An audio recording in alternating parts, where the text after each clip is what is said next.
আমি লেন্স পরে নিয়েছি আর আমি ওয়াইপস দিয়ে এখন মুছবো মুখটা। ভুলবশত আমি আগে ক্রিমটা মেখে নিয়েছিলাম, মানে প্রিপারেশন করে নিয়েছিলাম মুখে, তারপর মনে পড়ছে না আমি আজকে ফেস মেকআপটা দেখাবো কীভাবে কী করি।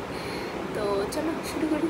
আচ্ছা তার আগে আমার এই পেছনের দেওয়ালটাকে ইগনোর করো। আচ্ছা আমি ওয়াইপস দিয়ে না আমার ফেসটাকে একটু ক্লিন করে নিই, তারপরে বাদ বাকিটা হবে। এবার আমি লাগাবো অ্যালোভেরা জেল। আমার অ্যালোভেরা জেলটা ভীষণভাবে স্যুট করে মেকআপের আগেও বা পরেও। আমি সারাক্ষণ অ্যালোভেরা জেলই লাগাই স্কিন কেয়ার হিসেবে। তো এই যে এই অ্যালোভেরা জেলটা লাগাই, হিমালয়ের অ্যালোভেরা জেল। এটা খুব ভালো লাগে আমার।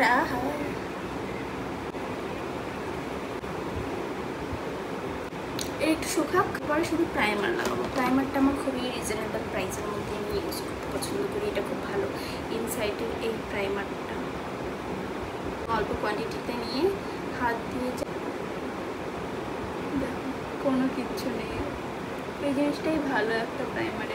হয়ে গেল আমার মেকআপের আগে প্রিপারেশন। আচ্ছা মেকআপের আগে যে এই স্টিকি যে ব্যাপারটা থাকে না, এই স্টিকি ব্যাপারটা খুব ভালো হয় মেকআপের আগে যদি হয়ে থাকে এটা, তাহলে মনে করো তোমার মেকআপটা একদম পারফেক্ট হবে, মানে তোমার মেকআপটা না নড়বে না চড়বে এরকম হবে।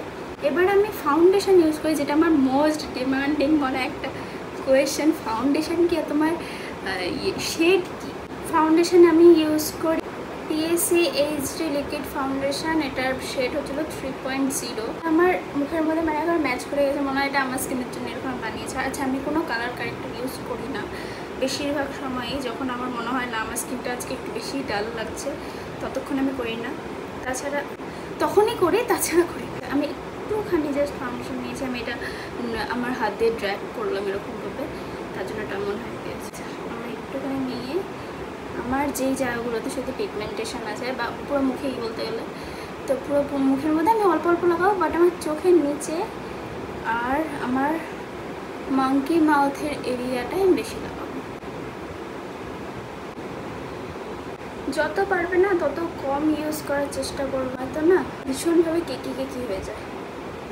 আমি যতটা পারি কম ইউজ করার চেষ্টা করি, সারাক্ষণ চেষ্টা করবে কম কোয়ান্টিটিতে ইউজ করার। আর মনে করো তোমাদের যদি মনে হচ্ছে যে না আর একটু লাগবে, তাহলে তুমি আবার নাও, কিন্তু তুমি কম কোয়ান্টিটিতে প্রথমে ইউজ করো। প্রথমে বেশি নিয়ে তাও ভাববে এইটা আমি কোথায় ইউজ করব, এরকম হয়।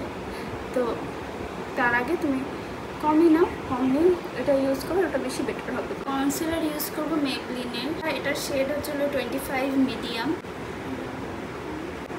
ভালোভাবে ব্লেন্ড করবো, আর ব্লেন্ড না করলে আরও বেশি বাজে লাগে। তুমি তোমার দেখাগুলো সবগুলো প্রোডাক্টে ভালো ইউজ করছো, কিন্তু ব্লেন্ড করতে পারছো না, তাহলে কিন্তু আরও বাজে দেখাবে। এবার ইউজ করবো হুডা বিউটির একটা পাউডার। হুডা বিউটির এই লুজ পাউডারটার নাম হচ্ছিল কুনাফা। আমি এই পাফটা ইউজ করবো। তো এটা হচ্ছে মেন পার্ট, ঠিক আছে?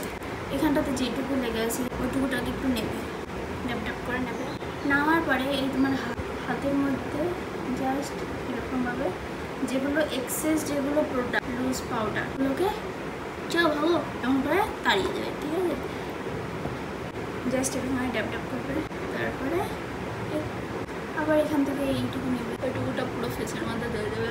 আর এটাকে ব্লেন্ড করবো প্রথমে, তারপরেই দেবো, তাহলে কিন্তু ক্রিস পড়ে যাবে। ব্লাশ আমি ইউজ করি আই ম্যাজিকে, এটার মধ্যে 6টা শেড থাকে। এটা নেবো, তারপরে ঝাড়বো এইখান থেকে এইটুকু, মানে আছে না এখান থেকে শুরু করে এই জায়গাটা থেকে দেবো না, এইটুকুটা দিয়ে দেবো। হাইলাইটার ইউজ করি গ্ল্যাম 21-এর। এই যে এখানটাতে 6টা শেড থাকে। আচ্ছা আমি এই শেডটা আর এই শেডটা ইউজ করি, আবার দিব।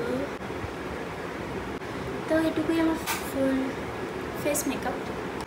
তো এটা আমার আজকের লুক আমি করেছি, জানি না কেমন কি হয়েছে, আমি ইনস্টাতে ছাড়বো। আমি করতে চেয়েছিলাম একটা, আমার হয়ে গেছে আরেকটা। চলো তাহলে টাটা, আবার অন্য সময় অন্য দিন দেখা হবে। ততক্ষণের জন্য টাটা, থ্যাংকস ফর ওয়াচিং।